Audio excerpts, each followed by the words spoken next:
नमस्कार, DRV news में आप सभी का स्वागत है। मैं मनीषा जोशी। मुंबई में उत्तर भारतीयों के वरिष्ठ नेता स्वर्गीय आरएनसी का 2 जनवरी को निधन हो गया था। आज 10 जनवरी दादर के बीजेपी कार्यालय में उनकी शोक सभा रखी गई थी, जिसमें बीजेपी की वरिष्ठ नेता कृपाशंकर सिंह, बीजेपी के विधायक राजहंस सिंह, आचार्य पवन त्रिपाठी, वरिष्ठ पत्रकार अनुराग त्रिपाठी, आरटीआई कार्यकर्ता अनिल गलगली जैसे मान्यवर मौजूद थे, जिन्होंने अपनी भावनाएं व्यक्त की। आइए सुनते हैं वे भावनाएं क्या हैं। आरएन सिंह उत्तर भारतीय समाज के मुंबई के अध्यक्ष थे और अध्यक्ष के नाते उन्होंने इतना अच्छा कार्य किया था कि जो 60 सालों में कार्य नहीं हुआ था। एक सभागार बनाया उन्होंने, कॉलेज बनाए, बहुत सारी इन्होंने काम किया था और बड़े व्यापारी थे और उनका इतना अच्छा कार्य था मुंबई शहर में कि उत्तर भारतीय समाज के लोगों ने उन्हें अपना अध्यक्ष बनाया। और कई सालों से, मुझे लगता है आज 15-20 सालों से मुंबई उत्तर भारतीय संघ के अध्यक्ष रहे। का कारण ये था कि वो एक सपना लेकर आए थे कि समाज की सेवा करना, और उन्होंने सचमुच में समाज की सेवा करने का काम किया। ऐसे उत्तर भारतीय नेता को जो विधान परिषद में भी गए, उनको भारतीय जनता पार्टी ने विधान परिषद में भी लाया, ऐसे व्यक्तित्व को बहुत जल्दी ईश्वर ने हम लोगों के बीच से खींच लिया। उनके और समय रहते तो मुझे लगता है कि उत्तर भारतीय समाज की और सेवा कर सकते थे। धन्यवाद। वो एक गरीब परिवार से थे। यहाँ जो भी उत्तर भारतीय लोग थे जो उत्तर भारत में, वहाँ पर उनके पास खेत कम था, उनके संसाधन कम थे, तो मुंबई शहर में मेहनत मशक्क़त करने के लिए आए और यहाँ पर आकर मेहनत करके उन्होंने एक एम्पायर खड़ा किया। एक बहुत बड़ी सिक्योरिटी कंपनी तैयार किया जिसमें 50,000 एम्प्लॉइज़ हैं।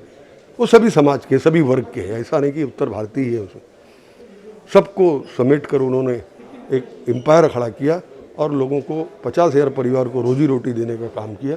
तो वही है कि अर्श से फर्श पर जाने की उनकी गाथा यही है। धन्यवाद। कुछ पर्सनली आपकी यादें हैं जो राजनीति में? बहुत सारी यादें हैं और हमारे तो बड़े भाई जैसे थे, बहुत सारे हमारे उनके संबंध थे, मीठी बहुत सारी यादें हैं।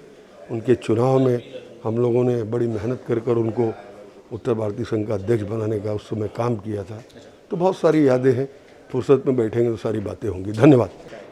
उत्तर भारतीय संघ के अध्यक्ष एवं भारतीय जनता पार्टी के विधायक ऐसे श्रद्धेय स्वर्गीय आरएन सिंह जी की आज शोक सभा उत्तर भारतीय मोर्चा मुंबई अग्निशिला और उत्तर संगम के द्वारा आयोजित की गई थी। यहाँ पर कई लोगों ने समय निकालकर उपस्थिति दर्ज कराई।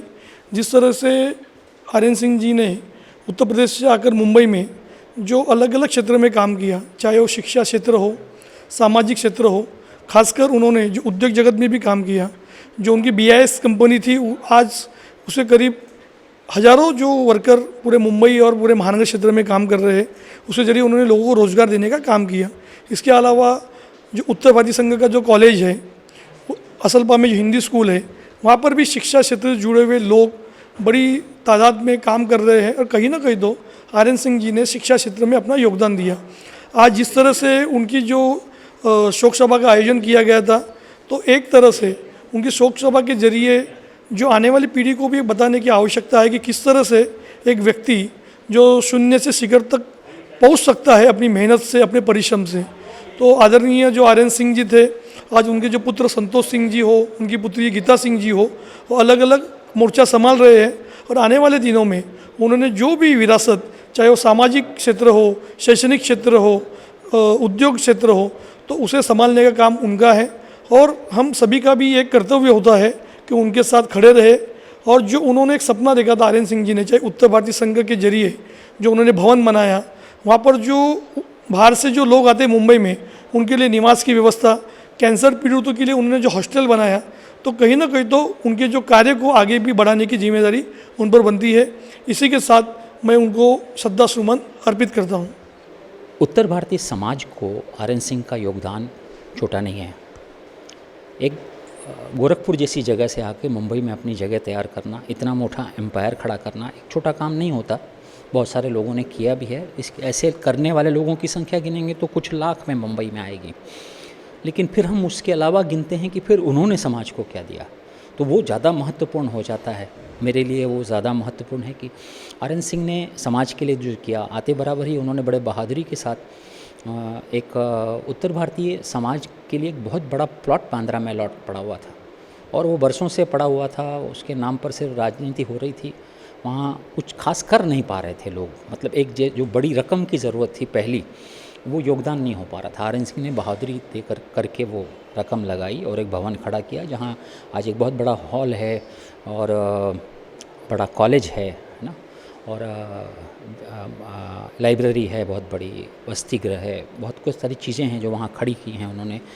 आर.एन. सिंह का योगदान इतना ही नहीं है, उन्होंने केवल उत्तर भारतीय जनता के लिए नहीं योगदान किया, विविध भाषियों के लिए उन्होंने काम किया है। और आप देखेंगे मुंबई ही नहीं, मुंबई के बाहर भी महाराष्ट्र के विभिन्न इलाकों में उनके काम हैं, सामाजिक काम हैं जो उनका बोलते हैं। मुझे लगता है कि उनके परिवार पर अभी जो संकट आया है, इससे वो उभरेंगे और आर.एन. सिंह की जो विरासत है, जो समाज सेवा की विरासत है, उसको एक नए आयाम देंगे, ऐसा मुझे पूरा विश्वास है। तो देखा आपने नेताओं ने किस तरह से स्वर्गीय आर.एन. सिंह के साथ अपनी यादों को और अपनी भावनाओं को व्यक्त किया।